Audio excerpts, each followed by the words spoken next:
I picked up this Revlon one-step volumizer. It's a hair dryer and a styler all in one.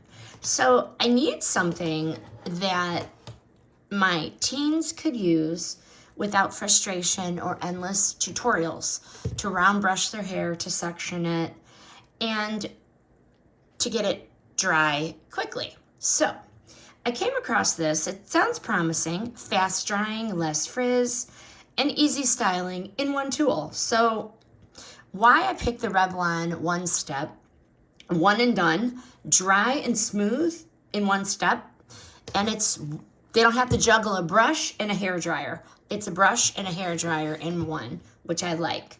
It's a teen-friendly design. It has a large handle.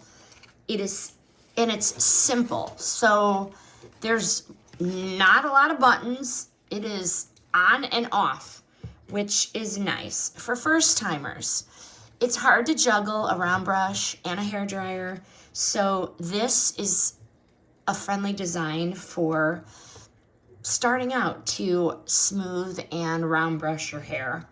And I'm hoping that without having me to stand there and round brush, that they're gonna get the same smooth, soft ends and natural shine in about 10 minutes, and they're gonna start learning to do those beautiful hairstyles by themselves. So I picked this one, quick, simple, and I'm hoping it's gonna be foolproof. It is light for a teen to handle comfortably, and I am definitely optimistic that this is going to save my morning rush, and it's gonna be a time saver, yet they're gonna have sleek, shiny, and styled hair in record time that I don't have to do.